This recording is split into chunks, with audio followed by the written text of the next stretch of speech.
ابو بکر اور ساتھیوں کی طرف سے آداب عرض ہے۔ یہ ہم سب کا الالباب کلب ہے۔ اللہ حافظ امی جان، آج سے ہماری ڈسکشن مسجد میں ہوا کرے گی۔ کل امام صاحب نے کہا تھا انہیں ہمارے کیوں اور کب کا سیشن بہت پسند آیا تھا۔ چلو ٹھیک ہے، بہت اچھی بات ہے، اللہ تمہیں کامیاب کرے۔ السلام علیکم، السلام علیکم۔ آج تو بہت سے لوگ آ گئے ہیں، ماشاء اللہ۔ بیٹا، آپ لوگوں کی کل کی ڈسکشن مجھے بہت پسند آئی تھی، میں نے اور بھی لوگوں کو مدعو کر لیا۔ یہ تو بہت اچھا ہو گیا امام صاحب، اب الالباب کلب کے ممبرز کو مزید اچھی تیاری کر کے آنا ہوگا۔ آج سورۃ الکافرون کی شان نزول کے بارے میں ڈسکس کرنا تھا۔ کس کی باری ہے؟ میری باری ہے۔ واہ واہ، اس بہانے ہم آپ کی آواز بھی سن لیں گے۔ کتنے دن سے آپ خاموش ہیں۔ وہ کہتے ہیں نا، من صمت نجا، جو خاموش ہو گیا اس نے نجات پالی۔ کیا بات ہے مصعب، تم بھی اچھی بات کر لیتے ہو۔ شروع کروں میں؟ ضرور زید، سب لوگ منتظر ہیں۔ تو دوستو، ہوا یہ کہ مکہ کے لوگ جب پیارے نبی صلی اللہ علیہ وسلم کو اسلام کی دعوت دینے سے روکنے میں ہر طرح ناکام ہو گئے، تو ایک دن وہ پیارے نبی کے پاس آئے اور انہیں آفر کی کہ ہم آپ کو بادشاہ بنا دیتے ہیں، یا جتنی دولت آپ کو چاہیے ہم آپ کو دے دیتے ہیں۔ پیارے نبی صلی اللہ علیہ وسلم نے کہا، مجھے کچھ نہیں چاہیے، بس تم لوگ مسلمان ہو جاؤ۔ جب کفار نے دیکھا کہ کسی بھی بات کا فائدہ نہیں ہو رہا تو وہ کہنے لگے، اچھا ٹھیک ہے، پھر ایسا کرتے ہیں کہ 1 سال ہم آپ کے اللہ کی عبادت کرتے ہیں اور 1 سال آپ ہمارے بتوں کی عبادت کریں۔ کیا شاندار تجویز پیش کی، ایسا کیسے ہو سکتا تھا؟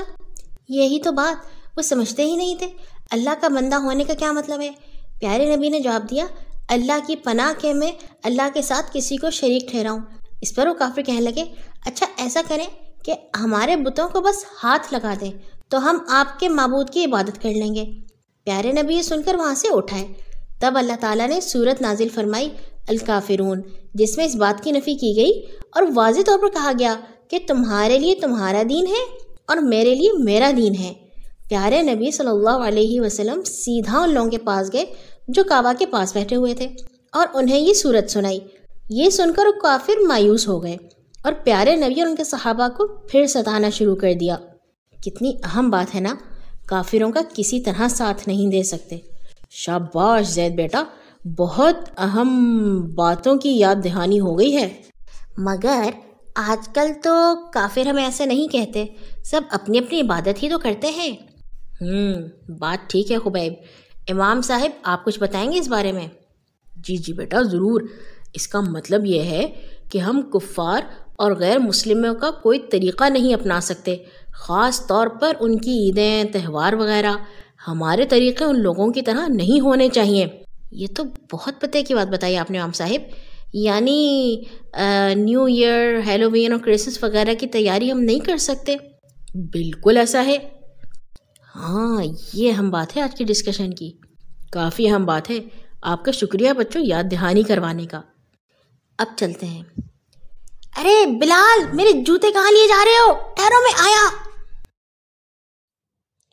اعوذ باللہ من الشیطان الرجیم، بسم اللہ الرحمن الرحیم، قل یا ایہا الکافرون لا اعبد ما تعبدون